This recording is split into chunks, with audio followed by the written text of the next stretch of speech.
morning once again, everyone. It's great to have this lovely panel here bright and early in the morning, and I think we've already had most of our discussion while we were having breakfast before the session started.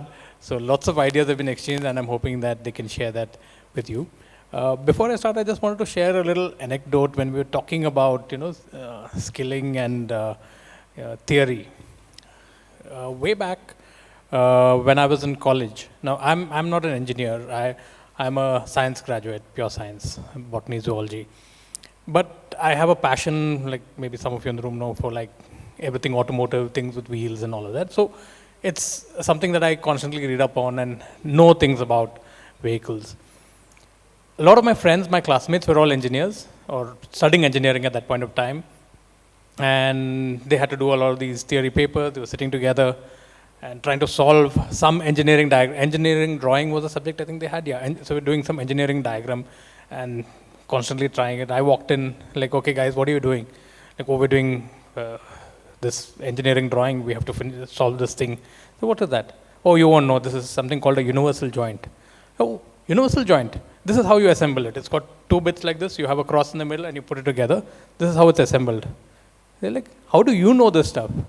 I said, this is used in the propeller shaft of a car. It's one of the most common parts over there. Now that is, I'm just trying to say that's practical application. I have no idea what's the stress and this and that you have on the joints, but I know where it works. For them, they were studying the theory of, how much material goes into that and how much of stress it has to take and all of those things. So that's theory and one is practical. And that's where we need to kind of marry the two. And I think that's where our new education policy comes in, and that's what I wanted to talk to you about, starting with Professor Sumita Rai. Especially in the higher education system over here, how much of practical application are we really bringing in for like holistic learning, or is it still very much rote learning that we're doing in colleges? Roshun, as far as higher education and management institutions are concerned in India, particularly the good institutions like MDI Gurgaon, along with the knowledge, we are also trying to be a facilitator, knowledge facilitator rather than only knowledge giver or knowledge provider. For instance, we have certain, labs now, like Data and AI Center. There is a cyber security, cell and center which we have created. There are things like Indian Education Management and Thought. And there are centers like leadership and, the governance. So it is going towards the holistic approach, and in those labs and with the education, we are giving exposure to students so that they can apply those knowledge, what we are teaching in the classroom, as well as with the practical exposure, so that when they are joining industry and when they are ready towards, taking the role, they can really understand how it works with the concepts. So I think we have to do more, but we have already started, following the government purpose, motive towards the education, that knowledge should be, employability is the important concern, and it should be based on that skill set which we are going to provide with, of course, foundation and knowledge. Right. So that's where we are. Yeah. Professor Jaskiran, I wanted to ask you, while, and there's something I spoke about even in the welcome address, while students have access to all of these new tools and AI and technology is constantly changing, what about the trainer? How much of training does the trainer need to go to? Because they need to keep up as well. The skills of the trainer need to be upskilled.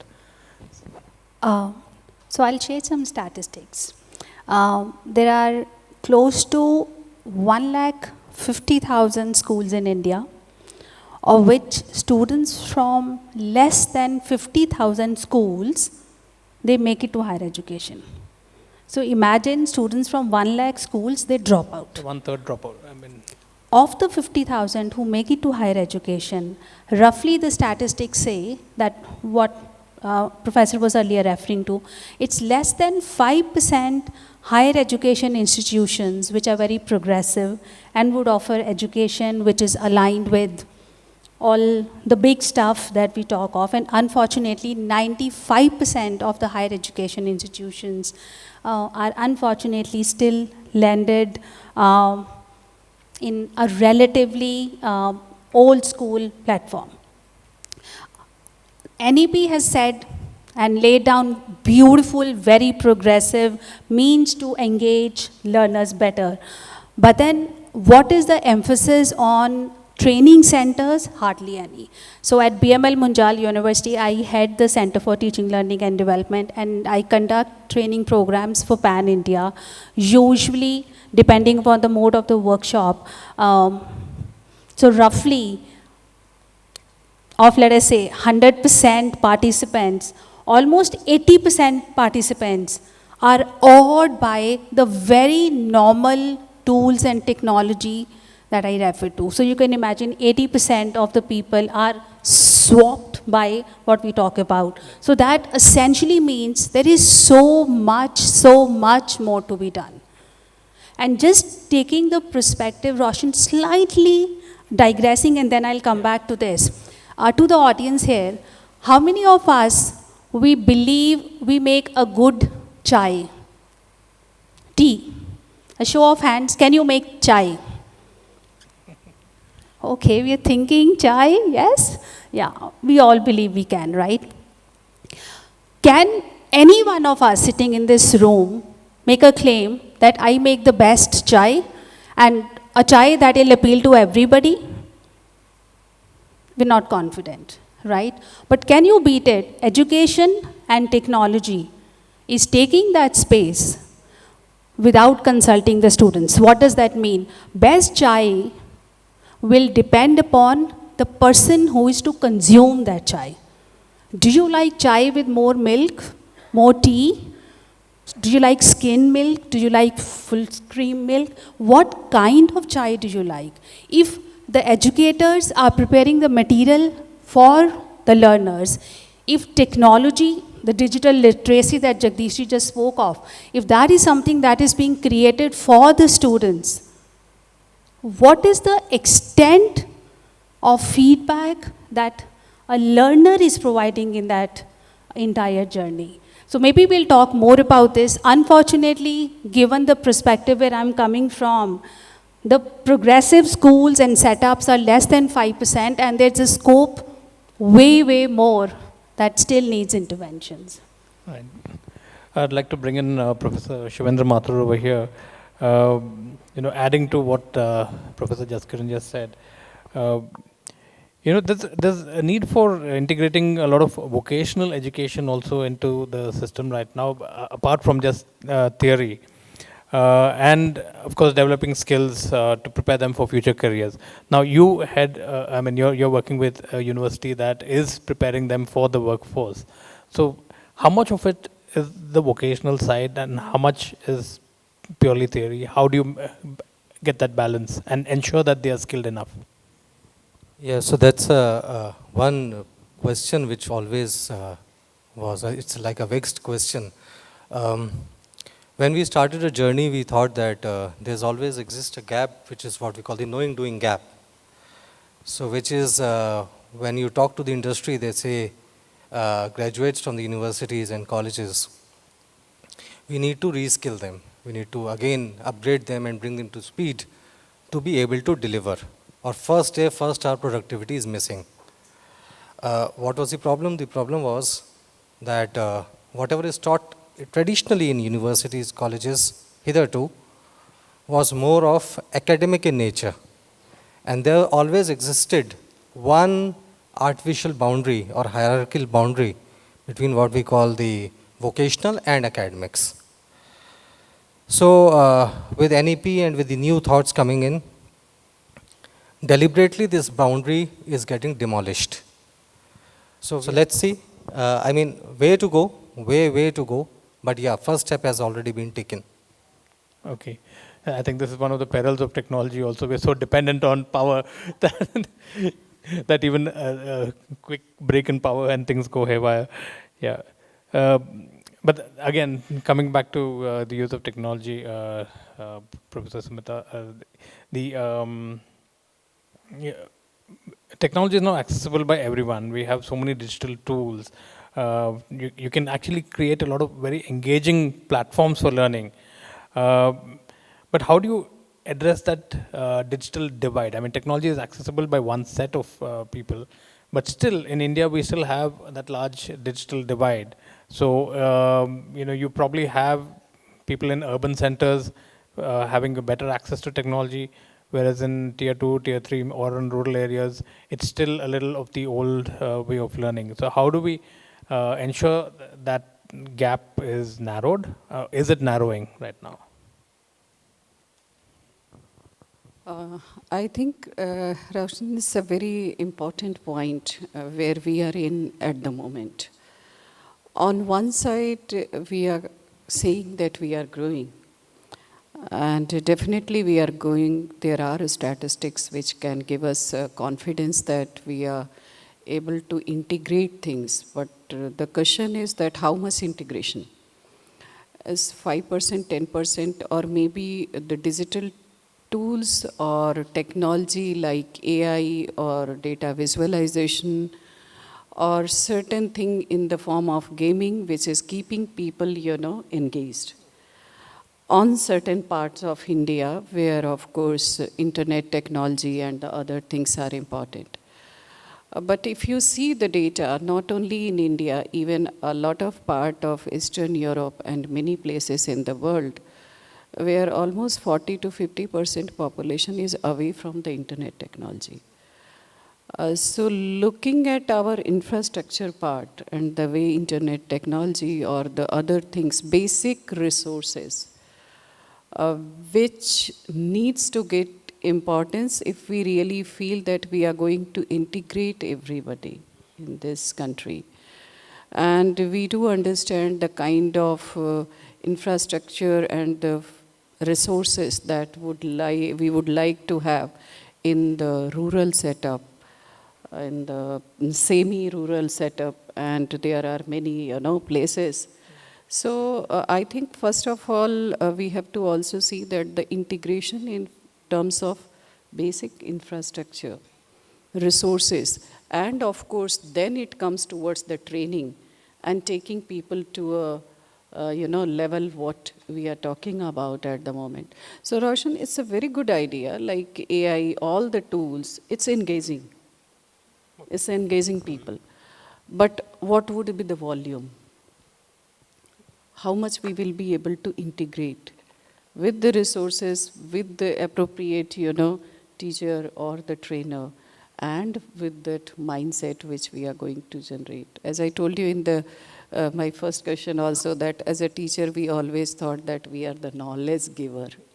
So from knowledge giver to knowledge facilitator, and taking the role of a mentor coach, it takes a little mindset change also. And of course people can do change, but the basic thing about the resources related to the IT, which you can see here in this room, sitting if the electricity can come and go, and look about our country with a lot of variety and diversity and the kind of facility that we have. I think first we need to also see the resources part, which are physical. Yeah? Right. Yeah, thank you. Professor Jaskiran, you want to add to that? Yeah. I would go to the extent of saying that it's not just infrastructure. So this is a student. And this student has got, I can think of 6, I'm sure together we can think of very many more. So this is a student, and there are these 6 contours that have to work in tandem for the student to have a bright future. And what those 6 contours are. One is, of course, the educators. My son, class 10th, Hindi exam, and there's an exam, Mohan ki behan ka naam kya tha? Oh, I pulled my hair. Mohan ki behan ka naam, can that be an end-term assessment question, right? So a bigger perspective on that whatever education, it is very important for us to build on the cognitive ability of the participants rather than Mohan ki behan ka naam. And so educator, sensitization is one piece. Infrastructure, ma'am has very beautifully said, without infrastructure, all that we are talking of, Jagdish shared a very beautiful picture from a very personalized Gurukul, right, to mass production in classes, to the evolving classes in India, and then finally digital literacy. Even in digital literacy, what? So what kind of child learner intake is very important. Infrastructure development is equally important. Now, as a parent, how many of us in this room, I see mostly very young audience, but okay, to the parents in the room, how many marks did my kid get? Come on, yaar, marks. The focus is as a parent, and I take that responsibility. Every time my kid comes back from the class or school after an exam, I would say, marks kitne aayenge? Mama, mujhe nahi pata kitne aayenge. But still, I mean, I am sitting here, but it is as much my responsibility. So the third contour is parents. Educators, infrastructure, parents. Now, and just to kind of take my own side, why as a parent am I so conscious about the marks that my kid is getting? Is what happens to my kid when he or she steps into higher education institution? What is the selection criteria of higher education? So CUET or all these class 12th marks, 99.999%, and there's a cutoff. What about the profile of the student? What about how she thinks about life? So the selection of the higher education institution has to change for the student to live the future that he or she wants to live. The next piece is, even in higher education, why this focus on good score? Because the recruiters would want the smartest in the crowd. And how do you gauge what is smartness? And the last, sixth piece is all of us all as a society. What is that we value the most? I mean, we take a lot of pride in sending our kids abroad because they have the right kind of education. But we together in this room are making education. Can we encourage all the kids, neighbors' kid, niece, nephew, our own kids, students in all the capacities? If they are doing good in music, cricket, whatever, can we encourage them to excel in whatever they do? So I think it is not just about one of these six pieces, but they're also interwoven to make the life and future of a student. So they all have to work in tandem. That's a very, very interesting point that you just made there. Professor Shivendra, you want to add to that? Yeah, a little. See, technology to me solves two things. One is about hard infra, which is above the surface infra, smart boards, some use of tech, etc. The other more important part is what ma'am was referring to, adaptive, personalized learning. So for example, amongst all other facets of life, it has come to very, very personalized kind of structures. For example, entertainment. Earlier, in my days, Doordarshan was the only channel available. So in that time, whatever is coming, everyone is going to watch. Now in our houses, we have very personalized entertainment. You have OTT channels, and even Netflix gives profile-wise preferences, AI adapts it and gives. It's only education which has been left behind. So where we say that one size fits all. Technology can give a solution to it when you say that this is the content created, and then you can learn at your own pace and in your own style the time you want. So it solves two purposes. One, it is easily, it facilitates the learning part, and second, it also helps in when you give it adaptive learning to the recipients. So two very, very important parameters which tech solves. Right. In fact, keeping with that, last year the finance minister and the prime minister announced the Pradhan Mantri internship scheme, right? And I think that is a very, very important scheme like in our country, nothing works until you force feed companies or force feed people, right? So by mandating that companies should now provide internship and there will be a stipend provided, I think that that is a very interesting scheme that was thought through. But for this to succeed, how do we ensure that the students coming out have the right skills and the companies can actually help them get those skills? I'll take this in reverse order, starting with you, Nick. So it's a great initiative, but then there are certain issues, a little, because it's the first step, there are certain issues which are associated. Internship scheme, top 500 companies of the country are mandated to provide internships. If you talk to these top 500 company CHROs, you will be amazed to find there are some intrinsic problems. First, there are no clear exit rules for these. I take a parallel from Singapore, where they adapted the same thing and they implemented what they call ECG scheme, which is about it's not only about internship, you have to provide the complete employability skills, you have to give a career path to the student or to the intern. The first step is not wrong, don't get me on that part, but what I'm trying to say is, it's a right step, but then there are many issues involved in it. Say for example, a bank, the prominent bank in the country, and it has opened interns for whatever time duration that they are. What will the intern do? All of us know internship in a company for a short duration is a burden to the manager, because there are no clear rules as to what intern is going to do. And then if it's mandated by the government, it is taken that way. Abhi le lo, 2 mahine rakho, and then we'll see. The person has to eventually phase out. So I mean, a very cogent plan has to be drawn out to integrate this internship into the framework. I think that's the path which is the next step perhaps the government has to take. Right. Professor Jaskiran, you have... Okay. Very quickly to the audience. May I request every one of us to look around in this room and notice any 3 things about the room. Look around in the room and notice any 3 things.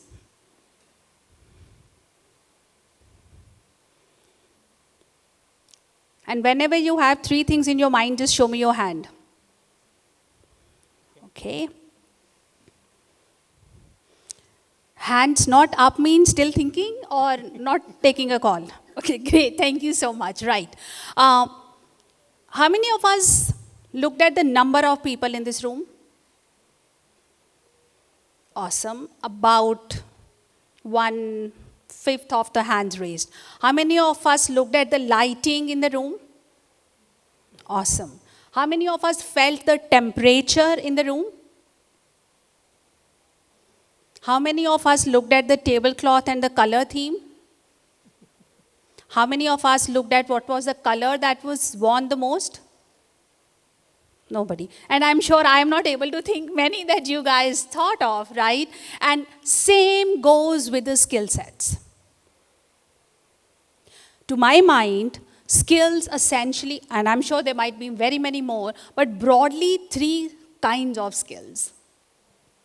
Communication skills, which have empathy very integral to it, how we communicate. Interpersonal skills and technical skills. So Roshun, to my mind, when we talk of skills, it is, talking skills as a broader is probably not doing justice, because communication and interpersonal skills, how we all come across to each other, right? How we appreciate things about life, that is something that's agnostic of the discipline that we are in. So communication and interpersonal skills, they have to be embedded in everyone, and unfortunately, that is something nobody can teach. These 2 skill sets have to be experienced. Now, one major difference that Indian society has versus the Western society is the job opportunities. And when I say job, that's essentially intern opportunities that the students take up in summers. I mean, in India, any summer vacation is Dadi Ma ka ghar ya Nani Ma ka ghar, vacation time. And there, in the Western countries, the summer vacations, weekends, they are actually maybe serving in a restaurant, delivering, library, experiencing life. So those opportunities, once again, as a society, we have to be more open to that. So that's the third part, the third skill set. So communication, interpersonal, and technical. Technical skills is where, what I think I absolutely agree with Shilendra, that is where industry has to come forth. We have to be very mindfully doing it. So at BML Munjal University, the entire mapping of the students on these three skill sets right when they start their journey, and then the interventions are woven to see how each one of them develop. Right. In fact, when I come to Professor Sumita, I just wanted to take you back a little bit. She was earlier talking about assessing, students, and so is there a need to relook at how we assess students? She was talking about the mark system, 90% and 100%, 95%. But we're also talking about experiential learning here. So how do you assess skill sets based on experiential learning? Is there a need to reassess our whole exam system also? Yes, I think we are at the point of time, first of all, that what we talked about earlier, that, internship scheme of PM, it was beneficial, and of course it covers, it's a good idea. At least we have started after so many years, where we are asking industry to collaborate, to contribute in a novel way, in terms of upskilling people so that they can get the job. Now, in terms of what, Professor Arora left in the point that we do require interpersonal and self and the other skills, which is not a one kind of skill which you can get. So from here living, I think the soft power and soft skills has a payoff. And I link this question to the soft skills and experiential learning. And taking at a point where we are saying in the Indian education system and the assessment, it's a more on the technical part, the ability related to mathematics, the ability related to logic. And we do understand that as far as the human mind is concerned, there are some people who are very logical, spontaneous. They are very good in terms of number crunching, but there are a lot which is more towards on that conceptualizing it, maybe writing something, maybe they are thinking they can articulate well. And those kind of integrations are not coming. It's coming in some form of even when we are taking JE or when we are taking CAT and all the exams in this country. But of late, if you see the trend in our assessment pattern also, we are beginning. And we are including certain components which are going to tell us the writing ability, because with all data sets, what I was talking earlier, that people can go to ChatGPT or maybe to Microsoft app tools and can ask, can you give me the detail? Everything is there. But again, it leaves a question, where is our mental and thinking ability? Right. Where is our writing capability? So that part, I think in the recent examination assessment pattern, we have tried to include this. While asking people to articulate and to write something and to, we are putting them in certain scenario that suppose if they are there, that could be a small case-based, community-based scenario or industry-based, scenario where somebody is having a dilemma in challenges and how they are going to come it up. So we are trying to see the decision making, but of course, if you ask me, I cannot say because this data I need to verify, but mostly we are on the technical side as much as 60-70%. Right. But yeah, we are trying to put this kind of assessment that it should be important along with that, other parameters which we have used till date. Right. Yeah. Professor Shivendra, what's your opinion on this? Do we need to reassess the way we do exams? Yeah, so this is a problem because of the new Gen AI coming up. There's a problem at hand because uh, you cannot differentiate what's original and what's created by the AI. One plausible answer to this problem is you go for a portfolio evaluation or a composite evaluation, meaning to say you go for a everyday assessment or a continuous evaluation matrix. So assessments can be summative, can be formative, and then you move from, because life does not test you on one single day, it tests you daily. So one has to be ready on every single day. So one possible solution is you create a 100 marks portfolio, break down it into multiple elements, and then evaluate and assess on multiple skill sets. So law of averages will rule out or eliminate or minimize the possibilities of these things, is one plausible solution that came across. Okay. You want to add to this, so the need to reassess exams? NEP has laid a very beautiful concept, as emphasized, outcome-based education, which in ACSP parlance is called assurance of learning. Simple question, should calculators be allowed?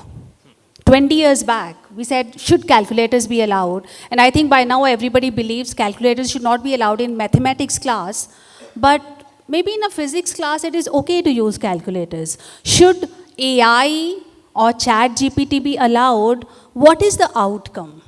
What is, as an educator, that I'm wanting to assess? So one of my student is not very comfortable conversing in English.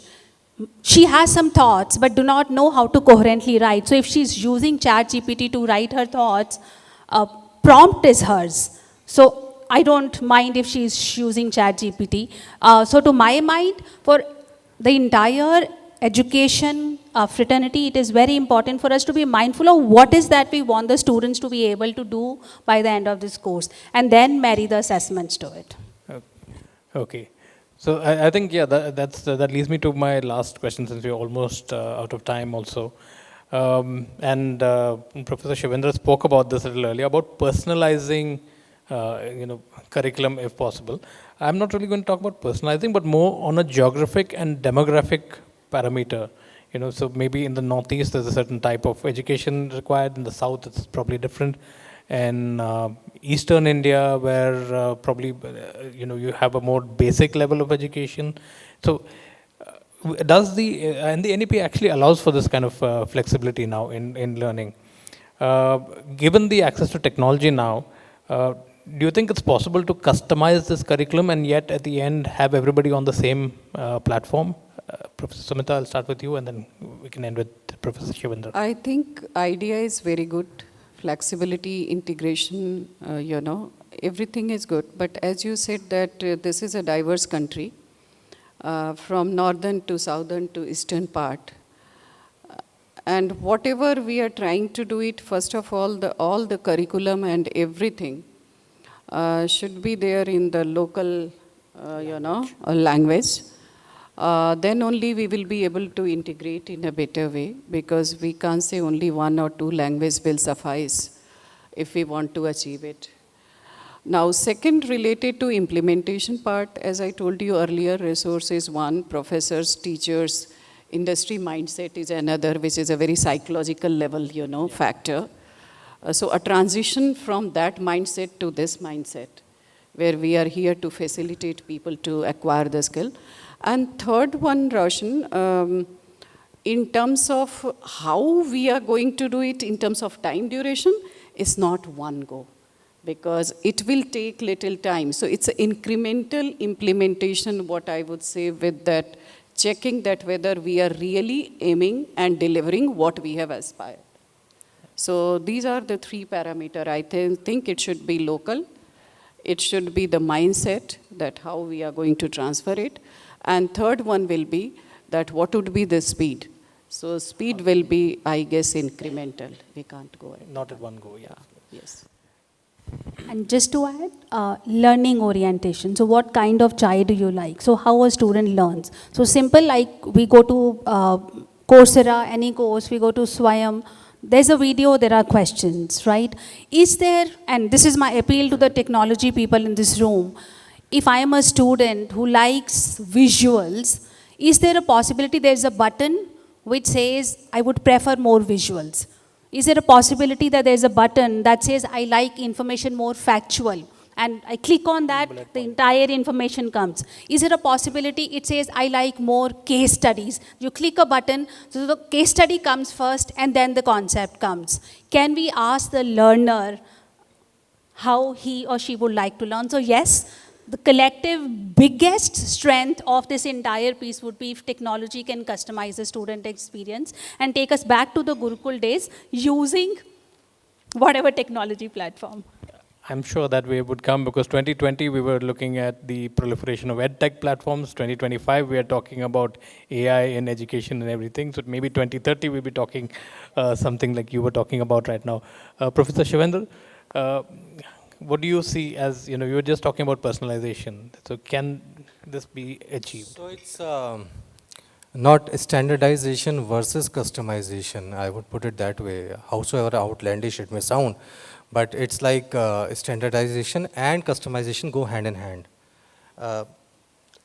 Medium of instruction is just a carrier. It's just a medium there. What is localization is when it comes to a particular need which this education is going to address. That is where localization and customization helps. But it cannot supplant standardization, which means there's a particular standard for grade 10, which is to be standardized all across the country and all across the world. Only then you can build it up as a superstructure for class 12, grade 12, and graduation and post-graduation. So net, both will go hand in hand. It's not one versus the other. Right. Okay. We have time for a quick question in case anyone has a question in the audience for the panel. Otherwise, we can. Any questions? Put your hand up, please. Yeah. This lady here, can you just get a mic to her? Yeah. A quick introduction and then your question. Yeah. Sure. I'm Jessie Dimple. I'm the Vice President and Dean for Medhavi Skills University. Our university does a lot of new age pedagogies and use of technology. We are particularly known for our work integrated and skill-based education systems, education programs run in partnership with industry. So I lead the academic department for the work integrated and the skill-based programs. It was a wonderful discussion that was here today. It was a pleasure listening to all of you because these ideas now I can see are so prolific. We are all talking about it in various forums and in such detail and with so much thought into it. And some very good points I've noted down too, so thank you for all of that. My question actually is not a question, it's a suggestion to probably Financial Express, Roshun, probably you could, it's more towards you.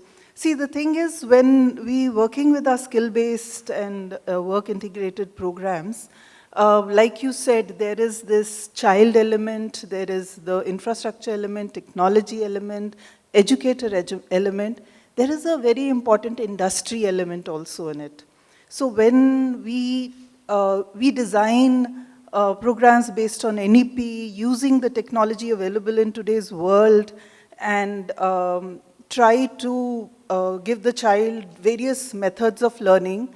However, the industry is a very important component, and we need to customize our programs based on industry needs as well.